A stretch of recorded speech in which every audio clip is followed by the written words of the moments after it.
وہ میں ایک دوست ناراض ہو گئے اپنے گھر سے، تو والد نے انہیں کہا ٹھیک ہے آپ الگ ہو جائیں، جو ان کا حصہ تھا وہ ان کو دے دیا۔ 4 بھائیوں میں سے ایک کو انہوں نے روانہ کر دیا۔ اب ظاہر ہے کچھ پریشان ہوئے، گھر چھوڑنا تھا تو ایک اور جگہ منتقل ہوئے، تو ان کے ایک دوست نے ان کی مدد کی اور انہوں نے کچھ دن اپنے ساتھ رکھا۔ پھر آہستہ آہستہ مواقع بن گئے اور جگہ ان کو مل گئی۔ تو وہ میرے ساتھ گفتگو کر رہے تھے، تو ہم جو سادہ لوگ ہوتے ہیں دیسی دیہاتی، وہ ہم نہ ایک بات ہی پکڑ لیتے ہیں ساری زندگی اور تصویر کا دوسرا رخ دیکھنے کو تیار نہیں ہوتے۔ کہنے لگے جی یہ میرا محسن ہے، اس نے اتنے دن مجھے گھر رکھا، کوئی 20-25 دن اس نے مجھے اپنے گھر رکھا، پھر اس نے میرے ساتھ تعاون کیا، پھر کاروبار چلانے میں میری مدد کی، پھر مجھے مکان لے کے دیا۔ 1-2 سال تک اس طرح اس نے مجھے سپورٹ کیا کہ میں ٹانگوں پہ کھڑا ہو گیا۔ اماں ابا نے تو مجھے نکال دیا تھا، اور ان کی وہ شکوے بھی بیان کرنے لگا، شکایتیں بھی کرنے لگا۔ تو میں نے اسے کہا کمال ہے نا، جس نے 20 دن گھر میں رکھا وہ محسن ہے، اور جس ماں نے 9 مہینے پیٹ میں رکھا اس کے بارے میں تیرا رویہ ہی بدل گیا ہے۔ آپ غور کریں گے اور سمجھیں گے اس بات کو کہ 9 ماں نے پیٹ میں رکھا، اور کیا دکھ سہے، کیا تکلیف ہے۔ اور میں نے کہا اس نے 2 سال سپورٹ کی ہے، اور یہ تو تیرا محسن ہے، اور جس باپ نے اتنی سپورٹ کی کہ تیرے 3 بچے بھی ہو گئے، تو وہ بس 1-2 منٹ میں تو وہ چپ کر گیا۔ میں نے کہا تمہیں یہ سپورٹ نظر نہیں آئی؟ ہم جو پیر صاحب تک پہنچے، ہم جو استاد صاحب تک پہنچے، ہم جو دوستوں تک پہنچے، ہم جو رشتہ داروں تک پہنچے، ہم جو اولاد تک پہنچے، ہم جو سسرال تک پہنچے، ہم جہاں بھی پہنچے، اس پہنچنے میں پہلا کردار ہمارے ماں باپ کا ہے۔ یہ پہلی درسگاہ ہے۔ میرے والد صاحب اپنا نام نہیں لکھنا جانتے تھے، میری اماں اپنا نام نہیں لکھ سکتی تھی، لیکن میں اپنے دوستوں سے کہتا ہوں کبھی مجھے موقع ملے تو 2 جلدوں میں کتاب لکھوں گا اپنے ماں باپ۔ میری والدہ کے بارے میں کوئی مجھ سے پوچھے کہ آپ کی اماں کیا ہے، تو میں کہوں گا میری اماں میرے لیے یونیورسٹی ہے، میری اماں میرے لیے اتھارٹی ہے، اس لیے کہ اس گود کے اندر بیٹھ کے جو سیکھا ہے وہ کہیں اور سیکھنے کو نہیں ملا۔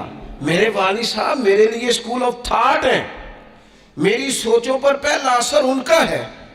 ہم نا مطلب وہ نئے رنگ، نئے انداز، نئی چیزیں دیکھ کر پیچھے ہم ہر چیز بھولتے جاتے ہیں، اور نوے نا یار بنائیے۔ میں نہیں جی کو آکھنا، اس لیے کہ میرا میاں صاحب سے یہ شکوہ ہے کہ تسی کمینہ ہی آکھ چھڑے ہے۔ یہ تو ثقیل لفظ ہے، صوفیاء ثقیل جملے استعمال نہیں کرتے، تو ثقیل ہے لفظ، یعنی آج کل بھی کسی کو کمینہ کہنا بڑا مشکل کام ہے نا۔ بندہ نالائق کہہ دے، بیوقوف کہہ دے، تھوڑا سا نا لفظ قابو میں ہے، لیکن کمینہ کہنا، لیکن میاں صاحب کہتے ہیں نوے نا یار بنائیے ایمی وانگ۔ او بھائی تھوڑا سا نا اپنے ماں باپ کے لیے بازو بچھے ہوئے ہوں، محبت ہوئی ہو، اور یار میرے رسول پاک کریم محبوب علیہ السلام، معصوم آمنہ صلی اللہ تعالی علیہ وسلم، نبی پاک علیہ السلام نے نا فرمایا جس نے لوگوں کا شکریہ ادا نہیں نہ کیا اس نے اللہ کا بھی کوئی نہیں کیا۔ اگر تو کسی کا احسان مند ہی نہیں، اگر تو کسی کا مشکور ہی نہیں، تو اللہ کا کیا شکر ادا کرے۔ حضور نے فرمایا جب کوئی تمہارے ساتھ نیکی کرے تو بہترین بدلہ دینے کی کوشش کرو۔ وہ بابا بلے شاہ صاحب نے نا کتے کی وفاداری کا بیان فرمایا ہے، اور بڑی سمجھنے والی بات ہے۔ بابا صاحب کہتے ہیں کہ کتا جو ہے نا اس کے ہم مالک ہیں، تو ہمارا بھی تو کوئی مالک ہے نا۔ فرماتے ہیں ایک روٹی کتے کو ڈالتے ہیں، دوسری مانگے تو کئی دفعہ لوگ جوتا بھی مار دیتے ہیں، لیکن خود مالک جو ہے کتے کا وہ پنکھے کے نیچے، اے سی کے نیچے سویا ہے، اور کتا جا کے صبح کسی درخت کے نیچے سوتا ہے، اور ساری رات مالک سویا ہوا ہے، یہ پہرے داری کر رہا ہے، اور کسی کو بھی اس کے گھر میں آنے نہیں دے رہا۔ کہتے ہیں تو کتے کا مالک ہے تو تیرا بھی تو کوئی مالک ہے نا۔ تو راتی جاگے تے شیخ صدا میں، راتی تے جاگ دے کتے تیتھوں اتے، مالک دا در مول نہ چھڑ دے۔ وہ 4 سال بیماری آ جائے تو لوگ معاذ اللہ کے شکوے کرتے ہیں، اور تو جوتے مارتا ہے تو تیرا جانور تیرے گھر سے جانے کو تیار ہے۔ لوگ بوری میں ڈال کے بند کر کے چھوڑ آتے ہیں، اسے پتہ ہے مالک چھوڑ گیا ہے، لیکن گھر آنے سے پہلے بلی پھر آ جاتی۔ راتی جاگے تو شیخ سداوے، راتی جاگ دے کتے تیتھوں اتے مالک دا در مول نہ چھڑ دے، پاویں مارو 100 جتے ایک برکی دا قدر پچھانن، پاویں مالک ہو من ستے، اے تیتھوں اتے رکھا سکھا کھا دینے جا رکھاں وچ ستے، تیتھوں اتے اٹھ بلیا چل یار منا لے نہیں تے پھر بازی لے گئے نہیں کتے، اٹھ بلیا چل یار منا لے نہیں تے بازی لے گئے، جنہ تنا وچ عشق نہ رچیا کتے ہونا تھی چنگے، اور ویکھو نا مالک دے کر راکھی کر دے صابر بھوکے ننگے۔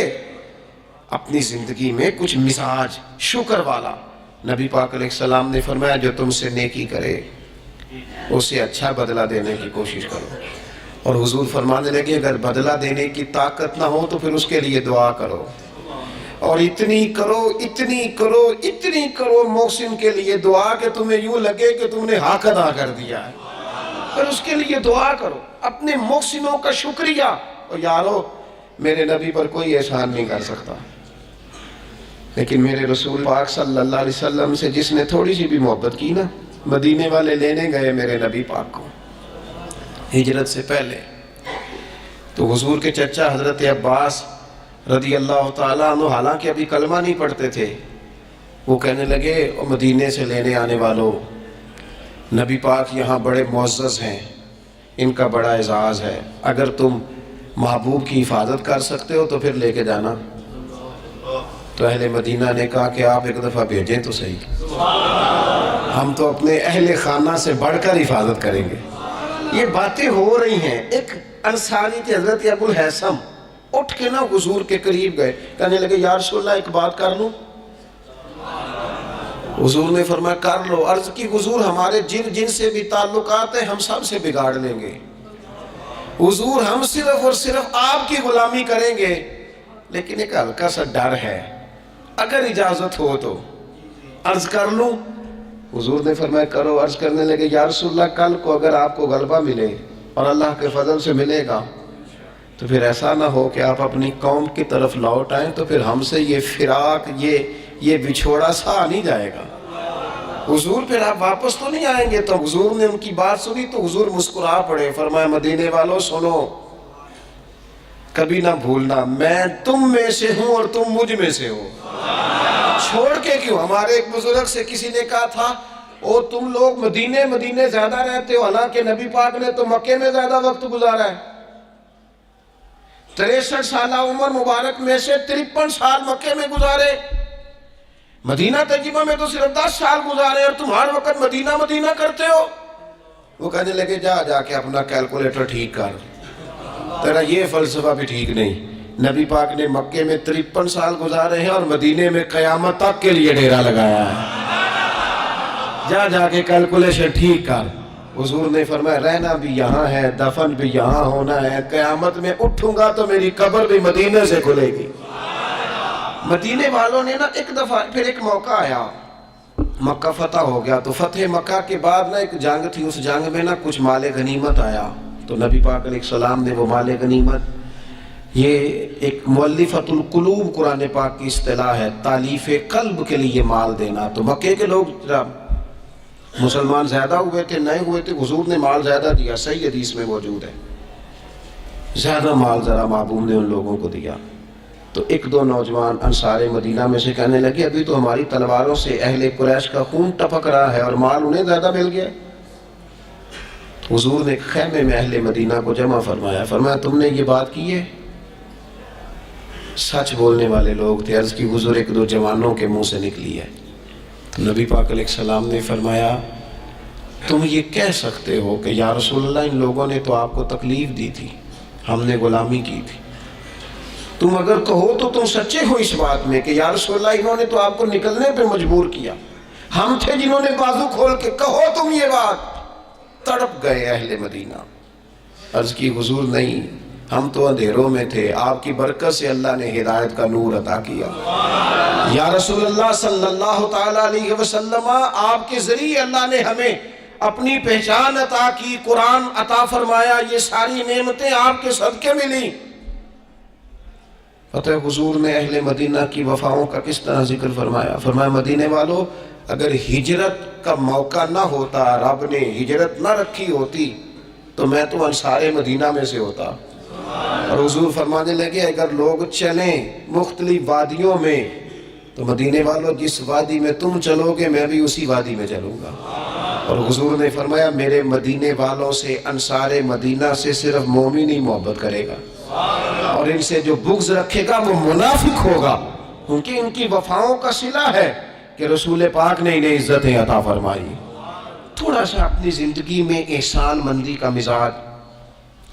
ہمارے ہاں نا خود غرضی کو باقاعدہ رواج دیا گیا, اور بڑے بڑے غلط جملے جو اخلاقاً اپنی زبان سے ادا بھی نہیں کیے جا سکتے. میں تو جی کام نکالنے کے لیے کسی کو بھی باپ بنا لیتا, معاذ اللہ. مسلمان تو اس طرح کی بات نہیں کر سکتا. یہ خود غرضی, یہ لالچ, یہ وقتی طور پر کسی شخص کو استعمال کرنا, ٹیشو پیپر بنانا, یہ اہل ایمان کا تو طریقہ ہی نہیں. وہ تو یاد رکھتے ہیں ہر ایک کا احسان, وہ تو کسی نے محبت کی ہو تو اس کا خیال رکھتے ہیں, وہ تو ان چیزوں کو سمجھ. حضرت جعفر طیار نے کہاں شہادت دی تھی؟ جنگ موتا میں. اور حق تھا اہل ایمان کا کہ وہ شہادت پیش کرتے, لیکن دین کے لیے گئے نا, حضور علیہ السلام کے فرمان پر گئے تو محبوب نے ان چیزوں کو یاد رکھا. جب ان کی شہادت کی خبر آئی تو حضور خود حضرت جعفر طیار کے گھر گئے, ان کے بچوں کو سینے سے لگایا. 3 دن تک حضور کے گھر سے کھانا پک کے آتا رہا. اور حضرت جعفر طیار کے بیٹے کہتے ہیں میرے لیے نبی پاک نے دعا کی تھی برکت کی. تو فرماتے ہیں زندگی میں کوئی ایسا سودا مجھے ملا ہی نہیں جس میں اللہ نے ڈھیروں نفع نہ عطا فرمایا. لیکن ان کی اہلیہ حضرت جعفر طیار کی گھر والی رو پڑی, عرض کی یا رسول اللہ صلی اللہ تعالی علیہ وسلم اب میرے بچوں کا کیا بنے گا؟ والد کا سایہ اٹھ گیا, لیکن اسلام کسی کا حق نہیں رکھتا. کوئی مخلص ہو کر دین کے ساتھ چلے اور پھر اس شخص کا حق رکھا جائے, اس کی قدردانی نہ ہو, اس کو نوازا نہ جائے. من عامل صالحا من ذکر او انثی وهو مؤمن فلنحیینہ حیاتا طیبہ. اللہ فرماتے ہیں جو بھی ایمان لانے کے بعد نیک اعمال کرے, چاہے مرد ہو چاہے عورت ہو مومن, فلنحیینہ حیاتا طیبہ, ہم اسے پاکیزہ زندگی عطا فرمائیں گے, اسے اعزازات سے نوازا جائے گا, حیات طیبہ ملے. حضرت جعفر طیار رضی اللہ تعالیٰ عنہ کی اہلیہ ہو رہی میرے بچوں کا کیا بنے گا؟ والد چلا گیا. بڑے مسائل ہوتے ہیں زندگی میں, ہم نے دیکھا ہے والد کے جانے کے بعد کس طرح کی آزمائشوں سے لوگوں کو گزرنا پڑتا ہے. شروع میں لوگ آ کے کہتے ہیں ہم تمہارے ساتھ ہیں, پھر لوگ کہتے ہیں کوئی ایسا تو نہیں نا ابا چلا گیا, بڑا کچھ دے کے گیا ہوگا, اور پھر یہ نکمے کیوں ہیں, یہ کام کیوں نہیں کرتے. پھر وہی لہجے تھوڑے ہی عرصے کے بعد تبدیل ہو جاتے ہیں, انداز بدل جاتا ہے. لیکن جناب جعفر طیار کی اہلیہ جب رو رہی تھیں, آنسو بہا رہی تھیں, تو میرے محبوب نے بھی ایک وعدہ کیا. حضور نے کہا اگر ان کے باپ نے دین کے ساتھ نیکی کی ہے, خدمات پیش کی ہیں, تو پھر اسلام کسی کا حق تھوڑی رکھتا ہے. نبی کریم صلی اللہ تعالیٰ علیہ وآلہ وسلم نے فرمایا تو پریشان نہ ہو, انا ولیہم فی الدنیا والآخرہ. فرمایا میں دنیا میں بھی ان کا وارث بنوں گا, میں قیامت میں بھی ان کا وارث بنوں گا. میں والی ہوں, میں سرپرست ہوں ان کا دنیا اور آخرت میں. میرے دوستو اپنے مزاجوں میں تھوڑا سا نا پلٹ کے دیکھا جائے, محسنین پر غور کیا جائے. کتنے لوگ تھے انہوں نے ہمیں سہارا دیا, کتنے لوگ تھے زندگی کے موڑ پر کس طرح کر کے انہوں نے ہمارے ساتھ شفقتیں کی. میں نے تو کالج میں دیکھا ہے کہ جن کو بالکل دنیا دار نوجوان کہا جاتا ہے اور کوئی دینی تعارف اور دینی وفاداری نہیں رکھتے, وہ بھی ایک دوسرے کی فیسیں دے رہے ہوتے ہیں, وہ بھی ایک دوسرے کو کہہ رہے ہوتے ہیں چل یار سیر پہ جانا ہے چلتے ہیں. لیکن کسی کی نیکی کو یاد بھی تو رکھا جائے. حالات بدلتے ہی عنوان بھی بدل جائے, تھوڑی سی تبدیلی آتے ہی انسان کا مزاج بھی بدل جائے. یہ احسان مندی کا نہ ہونا, اور اگر کبھی ہونا بھی تو وہ جذباتی قسم کی. جیسا میں نے کہا کہ 1-2 احسان کسی نے کیا وہ تو یاد رکھ لیا گیا. دوسری شادی کرنا بالکل جائز ہے, کوئی اس میں 2 رائے نہیں. اگر کوئی حق ادا کر سکتا تو کرے, لیکن نبی پاک علیہ السلام نے سیدہ خدیجۃ الکبریٰ کی موجودگی میں دوسرا نکاح نہیں کیا۔ اعلیٰ حضرت بریلوی رحمۃ اللہ علیہ حج کے لیے تشریف لے گئے تو وہاں جتنے علماء اس وقت موجود تھے وہ سارے آ کے بیٹھ گئے، حضور ہمیں حدیث پاک پڑھا دیں، ہمیں تفسیر کے اسباق پڑھا دیں، ہم شاگرد بننا چاہتے ہیں، اسناد لے رہے ہیں۔ اب اس زمانے میں لوگ 6 ماہ، سال اس سے بھی زیادہ حرم شریف میں رہتے تھے، تو وہاں کچھ لوگوں نے کہا حضور اتنا عرصہ آپ کو یہاں رکنا ہے تو آپ یہاں نکاح کر لیں۔ فرمانے لگے دوسری شادی جائز بھی ہے اور میں اس کی طاقت بھی رکھتا ہوں۔ لیکن اعلیٰ حضرت فرمانے لگے میری اہلیہ نے نا تکلیفوں میں میرا ساتھ دیا ہے، میں اسے وقت نہیں دے پایا، دین کے کام میں لگا رہا، لیکن اس خاتون نے بڑی نیک نامی کے ساتھ میرے ساتھ زندگی بتائی ہے۔ یہ اعلیٰ حضرت کے لفظ ہے۔ فرمانے لگے میں طاقت بھی رکھتا ہوں، شریعت کی اجازت بھی رکھتا ہوں، لیکن میں دوسری شادی اس لیے نہیں کروں گا کہ میری بیوی کو تکلیف ہوگی۔ لیکن یہاں جناب حالات بدلے نہیں تو عنوان بدلا نہیں۔ میں نے کہا ہے کہ ناجائز نہیں کہہ رہا میں اس کو کسی مقام پر بھی، لیکن کچھ چیزیں ایسی ہیں جس کو آگے بڑھ کر ہم سیرت اور سوانے سے لے سکتے ہیں۔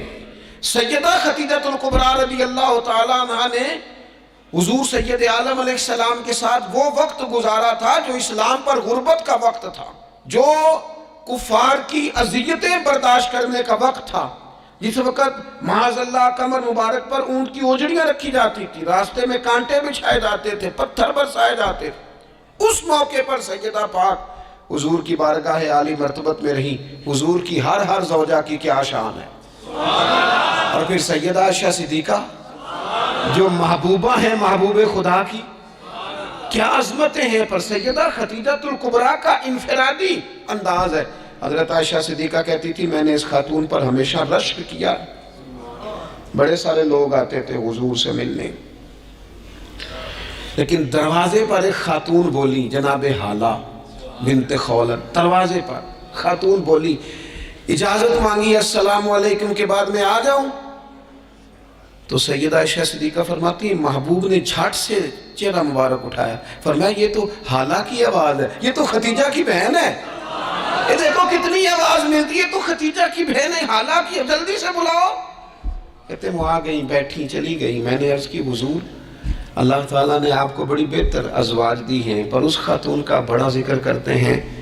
تو سیدہ کہتی ہیں دیکھتے دیکھتے ہی حضور کے آنسو چھلکے، دیکھتے دیکھتے ہی رخساروں سے وہ نور بھری لڑی مبارک داڑھی کے قریب آنے لگی۔ محبوب فرمانے لگے جب لوگوں نے میرا حوصلہ توڑا تو عائشہ خدیجہ نے مجھے حوصلہ دیا۔ کہا لوگوں نے میرا انکار کیا، وہ مجھ پر ایمان لائیں، لوگوں نے مجھے جھٹلایا، انہوں نے میری تصدیق کی، اور پھر کہا اللہ نے مجھے جو اولاد دی وہ بھی خدیجۃ الکبریٰ کے بدن سے دی۔ وَلَا تَنْسَبُوا الْفَضْلَ بَيْنَكُمْ، آپس میں ایک دوسرے کے احسان بھلا نہ دو۔ وہ جس نے ایک موقع پر جب تم قرض میں الجھ گئے تھے تمہارے ساتھ نیکی کی ہے، وہ تمہیں ساری زندگی یاد رہی۔ اور جن بھائیوں نے، جس اہلیہ نے، جن دوستوں نے، ماں باپ نے، قریبی عزیزوں نے زندگی تمہارے نام کر دی، وہ تمہیں بھول گیا ایک منٹ میں۔ اپنی زندگی احسان مندی والی ہو، اس میں ایک حضرت ابوبکر صدیق رضی اللہ تعالیٰ عنہ نے نا بڑا کریم محبوب کا ساتھ دیا۔ ایک موقع پہ نہیں، درجنوں مواقع پر حضور نے فرمایا میں نے سب کی نیکیوں کے بدلے دے دیے، ابو بکر کا بازو تھام کے لے جاؤں گا، رب ہی سے اجر عطا کرے گا۔ حضرت صدیق اکبر رضی اللہ تعالیٰ عنہ کی ان باتوں کو میرے قریب نے ہمیشہ، بلکہ حضرت عمر کہتے ہیں میری اور جناب صدیق اکبر کی کسی بات میں شکر رنجی ہو گئی تھی، اور جناب صدیق حضور کے پاس چلے گئے اور جا کر کے عرض کیا کہ یا رسول اللہ صلی اللہ تعالیٰ علیہ وآلہ وسلم یہ معاملہ ہو گیا ہے۔ حضرت سیدنا ابو بکر صدیق کی بات سن کے حضور خاموش ہو گئے۔ حضرت صدیق نے عرض کی حضور میں نے کہا بھی تھا، عرض بھی کی تھی، لیکن عمر فاروق مانے نہیں، یہ اگر کوئی بھائی معذرت کرے تو اس کی قبول کر لینی چاہیے۔ ہمارے ہاں نا احساس ہونے پر منتیں کرتے دیکھے ہیں میں نے بھائی، اپنے بچوں سمیت آ کے بیٹھے دیکھیں اور چار یار غلطی ہو گئی تھی۔ وہ بندہ جس کی روزانہ لاکھوں غلطیاں رب معاف کرتا ہے، وہ کسی کی ایک خطا بھی معاف کرنے کو تیار نہیں ہے. شادی کا موقع ہے, منانے کے لیے جا رہے ہیں رشتہ دار, کہتے ہیں آج ہی تو ٹائم آیا ناراض ہونے کا, اور تیار ہی نہیں ہے, راضی نہیں ہوتے ہیں. یہ حدیث یاد رکھ لینا. نبی پاک علیہ الصلوۃ والسلام نے فرمایا جس کا بھائی اس کے پاس معذرت لایا, معافی مانگنے آیا اور اس نے معاف نہ کیا, محبوب فرماتے میرے حوض کوثر پہ نہ آئے, یہاں نہ آئے.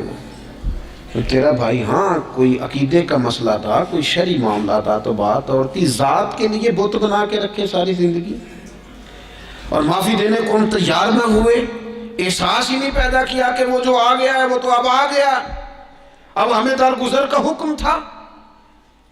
حضرت ابوبکر صدیق رضی اللہ تعالیٰ عنہ نے معذرت چاہی, لیکن جناب عمر کے مزاج میں جلال تھا, وہ ناراض ہیں. حضرت صدیق حضور کی بارگاہ میں حاضر ہو گئے, سارا مدعا عرض کر دیا. حضرت عمر کہتے ہیں میں پیچھے گیا, اور جب میں گیا تو میں حال سارا سمجھ گیا. کہتے ہیں جب نبی پاک کی بارگاہ میں گیا تو جو حضور کے جملے تھے وہ جناب صدیق اکبر کی عظمت کو کہاں سے کہاں لے گئے. محبوب فرمانے لگے عمر کیا تم میری خاطر ابوبکر کو چھوڑ نہیں سکتے تھے؟ فرمایا جب سب مجھے جھٹلا رہے تھے یہ میری تصدیق کر رہا تھا, جب سب کی تلواریں نیام سے باہر نکلی ہوئی تھی اور ابوبکر سینہ کھول کے میری حفاظت کر رہا تھا, تم میری وجہ سے اسے چھوڑ نہیں سکتے تھے. احسان کسی کا تو یاد رکھا جائے. اور جو لوگ احسان مند تھے, حضرت شیخ سعدی رحمۃ اللہ تعالیٰ علیہ فرماتے میں نے دیکھا ایک شخص کے پیچھے پیچھے ہرن چل رہا تھا, وہ ذرا میرے قریب آیا تو میں نے اسے آ کے کہا کہ یہ ہرن تو بندہ دیکھ کے بھاگ جاتا ہے, تیرے پیچھے کیسے چل رہا ہے؟ تو سعدی فرماتے ہیں وہ شخص کہنے لگا اس کا بچہ مر رہا تھا, میں نے بچایا ہے, میں نے اس کے بچے کو پانی پلایا ہے, گھاس کھلائی ہے, تو جب سے یہ دم ہلاتا ہلاتا میرے پیچھے ہے. حضرت سعدی فرماتے ہیں اس کے گلے میں رسی کوئی نہیں تھی, اور اگر اس کے گلے میں کوئی رسی تھی تو احسان کی رسی تھی جس سے وہ بندھا ہوا پیچھے پیچھے چلا آ رہا تھا. کوئی تو ایسی رسی, یہاں تو بھائی اتنا عجیب معاملہ ہو گیا ہے. وہاں ایک بہت بڑے بزرگ عالم ہیں, تو ایک دن فرما رہے تھے یار حد ہو گئی ہے, جن کو پڑھایا تھا لکھایا تھا وہ مقابلے میں آ کے بیٹھ گئے, ہم نے شاگرد بنائے تھے کہ دشمن تیار کیے تھے. وہ عربی کا ایک محاورہ ہے نا جس سے نیکی کرو پھر اس کے شر سے بھی بچو, بعض تو اسے حضرت علی کا قول بھی کہتے ہیں. اپنی زندگی میں یہ مزاج کبھی نہ بنائیں, کبھی نہ بنائیں, کبھی کوئی ایسی طبیعت کے اندر بات نہ لائیں. لوگ مختلف لوگوں کے بارے میں نام لے کے ٹھٹھا کرتے ہیں معاذ اللہ, اور بڑی بڑی باتیں سناتے ہیں. ایک خان صاحب سے میری ملاقات ہوئی کچھ عرصہ پہلے, تو ایک انتہائی غریب آدمی کے گھر میں نے انہیں ڈیوٹی کرتے دیکھا. تو میں نے کہا آپ یہاں ڈیوٹی کرتے ہیں؟ کہنے لگے یہ ہمارے صاحب بڑے امیر ہوتے تھے, غریب ہو گئے, سب چھوڑ گئے, حالات کا تغیر بدلا. تو میں نے کہا آپ کیوں نہیں چھوڑ کے گئے؟ کہنے لگے کیا کروں, مجبوری ہے, نمک خار ہوں, ان کے گھر کا نمک کھایا ہے, اب حالات کے تغیر اصلہ نال جے نیکی کریے, وہ نسلہ تاک نہیں بھول دے. تو وہ میرے دوست کہنے لگے میں نے اسے 20 دفعہ کہا ہے کہ تو چلا جا. سب چلے گئے اور میرے پاس گنجائش بھی نہیں, لیکن یہ کہتا ہے یہیں روٹی کھائی ہے, جب راج کے ملتی تھی تب بھی کھاتے تھے, اب ایک ملتی آدھی آدھی کھائیں گے, رہنا یہیں پہ ہے. احسان مندی کا مزاج, اور بالخصوص اپنے قریبیوں کے بارے میں, اپنے اہل خاندان میں سے قریبیوں کے بارے میں احسان مندی کا مزاج بنائیں. اپنی طبیعت سے ناشکری, اپنی طبیعت سے رشتوں کو توڑنا, اپنے مزاج سے اپنے قریبیوں کے احسانات کو بھول جانا, اس سے باہر آئیں. اپنے اساتذہ کے لیے جذبات پیدا کریں. اعلیٰ حضرت رحمۃ اللہ علیہ فرماتے استاد بدرجے باپ کے ہے, اور اس استاد سے کون مراد ہے؟ شیخ مرشد بھی اسی میں داخل ہے, جس سے ہم تربیت لیتے ہیں, جس کی وجہ سے اللہ ہمیں کوئی خیر نصیب کرتا ہے, جس کی بات سے کچھ سیکھتے ہیں, وہ بھی اس میں داخل ہے. فرماتے ان کا حق ہے, اور جو حق والے تھے انہوں نے حق اس طرح سمجھا کہ حضرت مولا علی شیر خدا فرماتے ہیں میرا استاد اگر چاہے تو مدینے کے چوک میں کھڑا کر کے مجھے بیچ دے, میں بک جاؤں گا, لیکن اس کے حق سے میں پیچھے نہیں ہٹوں گا. 17 رمضان مبارک کو جنگ بدر ہوئی. نبی پاک علیہ السلام نے فرمایا رب کریم نے بدریوں سے وعدہ کر لیا ہے, جو بدر میں شریک ہوئے اللہ نے وعدہ کر لیا ہے رب سب کو جنت عطا فرمائے گا. اہل بدر میں سے کچھ شخص آتا نا, تو صحابہ اٹھ کے اس کا استقبال کرتے. بدر کے لوگوں کو لوگوں نے جب کہا نا شہدائے بدر اور شہدائے احد کو فلاں فوت ہو گیا فلاں مر گیا، تو اللہ نے کہا وَلَا تَقُولُوا لِمَن يُقْتَلُ فِي سَبِيلِ اللَّهِ أَمْوَاتٌ، خبردار تم نے مردہ کہنا بھی نہیں. جائے میرے رستے میں ابھی اسے مردہ کہا جائے، بل احیاء، بلکہ وہ زندہ ہیں، وہ زندہ ہیں. تم شعور نہیں رکھتے ان کی زندگی کا تو تم نے مردہ کہہ دیا، وہ تو زندہ ہے. میرے دوست جتنے بھی لوگ اسلام میں، حضرت عمر فاروق کہتے ہیں میں حضرت صدیق اکبر کے پاس بیٹھا تھا تو ایک خاتون آ گئی دربار خلافت میں کسی کام سے، تو حضرت سیدنا ابو بکر صدیق نے اپنے کندھوں سے چادر اتاری، اس چادر کو زمین پہ بچھایا، اس بیٹی کو اس خاتون کو اپنی چادر پہ بٹھایا. تو حضرت سیدنا عمر کہتے ہیں میں نے کہا اللہ نے آپ کو اتنی شانوں سے نوازا ہے، انبیاء کے بعد آپ سب سے افضل ہیں، اور آپ اپنی چادر کس کے لیے بچھا رہے؟ کون ہے آخر یہ خاتون؟ تو حضرت ابو بکر صدیق فرمانے لگے حضرت سعد بن ربیع رضی اللہ تعالیٰ عنہ نے میدان احد میں حضور کے قدموں میں جان قربان کی تھی. میں نے کہا ہاں. کہنے لگے یہ اسی سعد بن ربیع کی بیٹی ہے، یہ آج آئی ہے. اور ہمارے ملک میں کیا ہوا؟ کبھی پلٹ کے دیکھنا شہداء کے خاندان کس کیفیت میں، کبھی پلٹ کے دیکھنا سرحدوں پہ جان دینے والوں کے بچوں کی کیفیت کیا ہے. کبھی کسی تقریب میں بلا لیا جاتا ہے، دو جملے کہہ دیے جاتے ہیں، کوئی ایک آدھ میڈل بھی دے دیا جاتا ہے، لیکن کبھی پلٹ کے دیکھنا ان کی کیفیات کیا ہیں، ان کا خیال رکھا، ان چیزوں کو غور کیا گیا. کسی نے اگر کسی مقام پہ کوئی نیکی کی تو اس نیکی کا اعزاز رکھا گیا. میں نے تو اپنی زندگی میں دیکھا ہے، بڑا چھوٹا آدمی ہوں لیکن میں نے دیکھا ہے دین کا کام آپ تھوڑا کرتے ہیں، رب آپ کو اجر اتنا عطا کرتا ہے، اتنا عطا کرتا ہے کہ انسان شرمندگی میں پانی پانی ہوتا جاتا ہے کہ یہ تو بالکل میری اوقات ہی نہیں تھی، یہ تو کیفیات ہی نہیں تھی. یہ اس مسجد کے نقشے کی جب بات چل رہی تھی تو نقشہ منظور کرنے والوں میں سے ایک صاحب نے مجھے کہا اتنی بڑی مسجد بنا رہے ہیں تو وہاں تو آبادی کوئی نہیں، تو اتنی بڑی مسجد بنا رہے ہیں تو لوگ کہاں سے آئیں گے؟ تو میں نے کہا ہمیں تو پہلے بھی نہیں پتا کہاں سے آتے ہیں. وہ کہنے لگے نہیں پھر بھی کوئی اندازہ تو ہو. میں نے کہا کہ میں چلے مسلمان پر ویسے ہی اعتبار کرنا چاہیے، تو میں تو ویسے ہی پگڑی داڑھی والا ہوں، سچ بتاتا ہوں مجھے نہیں پتا کہاں سے آئیں گے، پر امید ہے کہ آ جائیں گے. اب جو آ رہے ہیں وہ مجھے صرف ایک ہی بات کہہ رہے ہیں تہاڈی جگہ تھوڑی ہے، اے جگہ ذرا بدا لو. میں نے کہا ذرا ٹھہر جاؤ، جو چیزیں ہو رہی ہیں ان کو ذرا مینج کر لے. دیکھو اللہ تبارک و تعالی، اللہ کا رسول دین کسی کا قرض نہیں رکھتا. ہمارے مخلص ہونے میں دیر ہوتی ہے، ہم اور جلدی شکوہ کرتے ہیں اپنی زبان پہ. اللہ تعالی ہمیں معاف فرمائے. بعض اوقات نہ چاہتے ہوئے کچھ ایسی باتیں آ جاتی ہیں جن میں بعد میں شرمندہ ہوتی ہیں، یار یہ جملہ کیوں کہا؟ دین تو بڑا اعزاز دینے والا. اپنے محسنوں کا شکریہ ادا کریں. آپ یقین کریں میں نے زندگی میں ایسے اساتذہ دیکھے جن کا مقصود تنخواہ لینا نہیں تھا، پڑھانا تھا، اور انہوں نے جیب سے خرچ دے کے بچوں کو پڑھایا، دل لگایا، جد و جہد کی.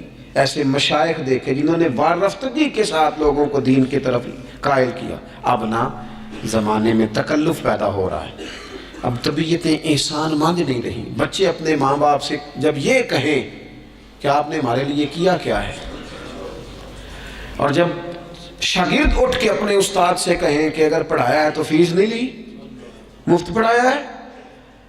اگر کوئی بیوی اٹھ کے اپنے خامن سے کہہ دے، نبی پاک علیہ السلام نے فرمایا، بخاری میں موجود ہے،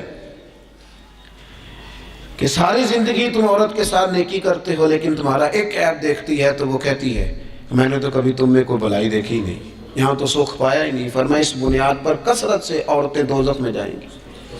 اور اگر وہ خاتون جس نے سارے دکھ سکھ دھوپ چھاؤں خامد کے ساتھ گزاری، اگر خامد اسی کو اٹھ کے تانا زنی کرے اور اس کے دو ایک کاموں کو بنیاد بنا کر کے یہ چیز نہیں ملی، یہ کپڑا وقت پہ استری ہوا نہیں ملا، اس کی زندگی کی ساری نیکیوں کو توڑ کے رکھ دے، یہاں تک کہ اس کے ماں باپ کے بارے میں بھی کمزور جملے کہے، تو اللہ کا قرآن کہتا ہے وَلَا تَنْسَبُ الْفَضْلَ بَيْنَكُمْ، آپس میں ایک دوسرے کا احسان بھول نہ جایا کرو.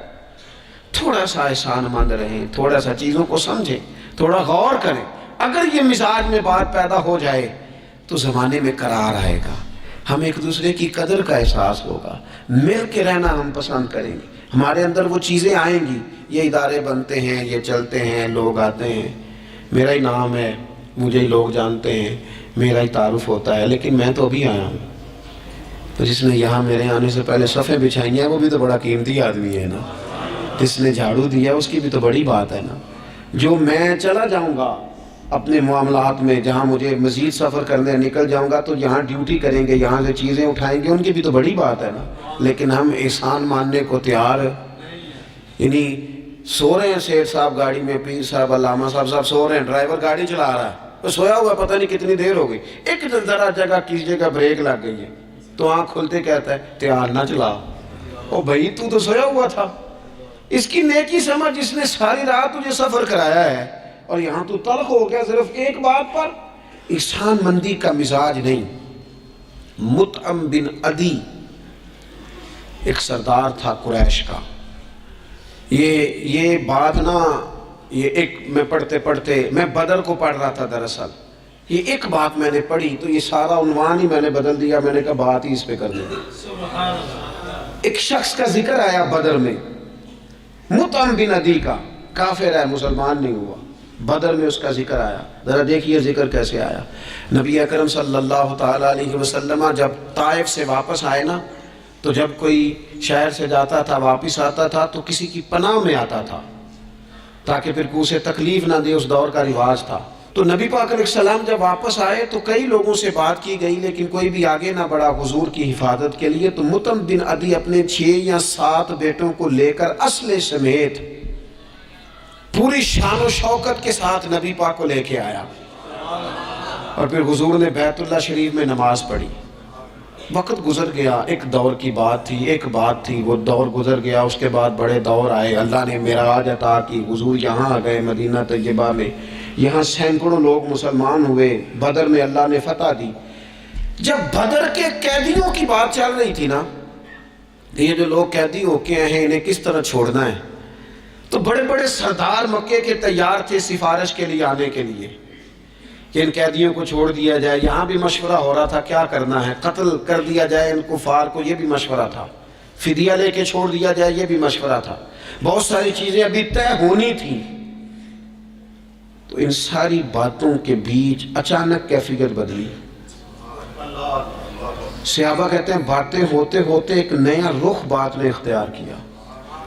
محبوب کریم اچانک فرمانے لگے آج اگر مطعم بن عدی زندہ ہوتا، کیونکہ فوت ہو گیا تھا، کہا آج اگر مطعم بن عدی زندہ ہوتا اور وہ مجھ سے آ کے کہتا ان قیدیوں کو چھوڑ دے، تو حضور فرماتے ہیں میں دیر نہ کرتا، فوراً ہی چھوڑ دیتا، چونکہ مجھے اس کی وہ نیکی یاد ہے، اس نے وہ جو اس وقت میرے ساتھ رویہ رکھا مجھے بھولا نہیں۔ صرف ایک بات آپ کی خدمت میں عرض کرنا چاہتا ہوں کہ اپنی زندگی میں نا وہ انسان بڑا چھوٹا ہوتا ہے جب ماں اسے وقت دیتی ہے، بڑا چھوٹا ہوتا ہے جب باپ اسے وقت دیتا ہے۔